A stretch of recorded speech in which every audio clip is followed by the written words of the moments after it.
Afternoon everyone. I just wanted to take a few minutes to record a video about self-love.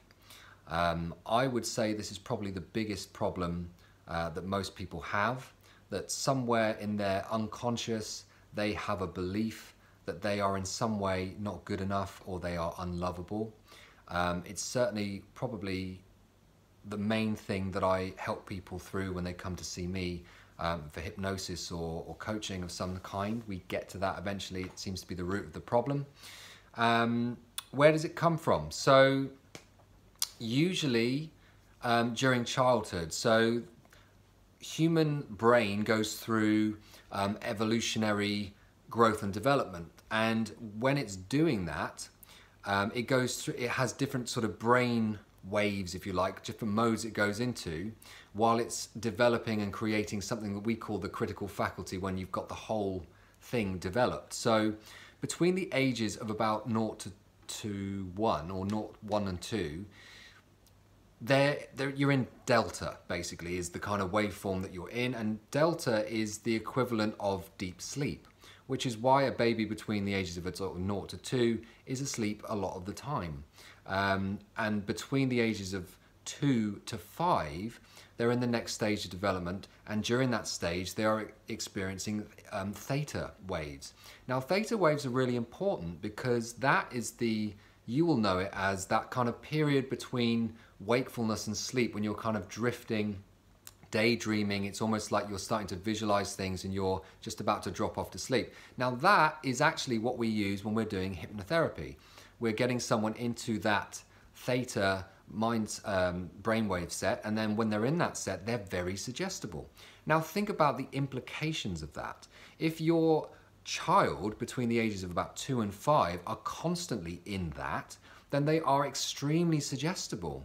So when you're telling off your child and you're saying that you are bad, or naming it as you are terrible at this or you are that kind of thing, they absorb that. They don't have a critical faculty, therefore they cannot reason that what you're talking about is the behavior that they're doing. They actually make it about them.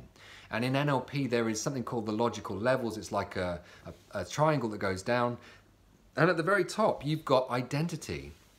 When someone identifies with a belief like that, that they are no good or that they are unlovable or bad, then that's really difficult to shift. It's a very powerful thing and it dominates them. And that is, in a lot of cases, what is the kind of context, the unconscious context of someone's whole existence, is that they have that in the background and they really believe that they are bad or not good enough or unlovable.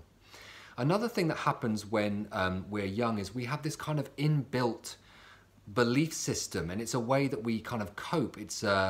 We see our parents as infallible, or that they know what's best for us. We intrinsically believe that they have our best intention at heart and that we're safe. We need that because it makes us feel safe. So the idea that if you're unlucky enough to have a parent that is abusing you or has a problem, and it's a really unhealthy environment to be in, on some level we will make it our fault. If they're bullying us or abusing us, on some level we will always make it that it's because of something we did, or that we're not good enough or something like that, because the alternative is that we won't, our whole world shatters because we can't accept that our parent isn't there for, isn't that kind of infallible, safe environment to grow up in. So it can really mess with people because they will always make it about them before the actual truth is that their parent is abusing them. So that is kind of one of the biggest roots. But there are other things, but those are the two kind of main things, I think. Other stages of development in schools and things like that, it's your environment, things that happen to you and you make it mean things. But the point is, I would like to give you some very quick tips on things that you can do to start to overcome that and to build that kind of self-love within yourself, because once you have that, then you're very much out of your head and out here because you're solid and the foundation's right in yourself. So the first thing that you can do is some mirror work. What do I mean by that? I mean literally standing in front of a mirror. There's a couple of things you can do here. You can look into your own eyes and you can start to use affirmations, affirming that you love yourself and that you are giving yourself compliments. Now, it's not necessarily enough to just say the words, because there'll be a part of you that doesn't believe it. You have to get in touch with, and it will feel unnatural to start with, but you do need to build on that and you will start to accept it. But the key is you need to mix it with emotions. So quantum science or quantum physics has now sort of told us that actually it's the feeling that mixed with the thoughts that is the fuel, if you like, to make things happen. It creates things in the world. And they've proved now that our thoughts are really powerful. They did, there's a very famous Japanese scientist that did some experiments on water droplets and the effect that having thought on those droplets and projecting emotions at those droplets combined with thought that created these amazing patterns, and vice versa when they did the droplets, same kind of water, exactly the same, identical, horrible things, then horrible patterns exactly the same. And they did the same thing with DNA. Like they got people to hold test tubes of DNA in their hand, and when they just projected thoughts on their own, no changes. When they projected emotions on their own, no changes. But when they combined the two together, the DNA started to change and unravel, and various things started to happen. Very simple tests that have happened is they've put two plants in a school and they've got all the kids to sort of say mean things and really project hateful things to one plant and love and to the opposite, and actually one will thrive and the other one will actually die a terrible death. So the point I'm trying to get across here is, well, think about it like this. We're 80% water. And if you're thinking and saying horrible things to yourself all day long, imagine what you're doing to yourself. So you need to cut that out. So another thing, I'm kind of jumping a little bit, but one of the other points I've got is that you have to stop putting yourself down, whether that be thinking internally or saying out loud. And also think about not saying it to other people, because you are actually having an impact on them and yourself. So if you are saying those things, you need to literally take a step back and know that that's just a thought. That little voice is saying those things, usually because it's a habit. And you allow that to happen. You kind of don't think much of it, but it really does have an impact on you. So when you hear yourself putting yourself down or bad-mouthing yourself or someone else, you need to consciously say, stop it. And instead, start to condition yourself and that voice in your head to say supportive and positive comments about yourself. Positive things like, and you may not be able to go, I'm an amazing person yet, but you can say things like, I'm getting better. I'm starting to feel more confident. I can do this. And when you start repeating these positive phrases all day, it becomes a habit and you start to believe it. And that's when your confidence happens. And when you build that confidence, you're very much out here instead of up there, because your foundation is solid, because you know who you are. You don't have to be constantly worrying what anyone's thinking. And that context of I'm not good enough is kind of leaving you. So going back to the mirror thing, look at yourself, full eye contact, and you can start to say some of these affirmations, mixing it with that emotion. It might feel weird at first, but build on it. The other thing you can do if you struggle to say that about yourself is you can imagine that you're actually floating out of your body and into another person's body, someone that you know that loves you, a family member, a partner, or a friend. And you can really see yourself in the mirror as if you're looking through the eyes of them and appreciating all of the things about you that they see and they feel. And then you can go back into your body and you can really get a sense of those things then. So have a go with the mirror work.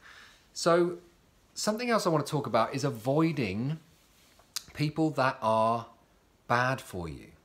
Okay, now again, quantum physics, if you go down to the quantum realm, if you like, we're energy. Every single thing, every person is made of the same stuff.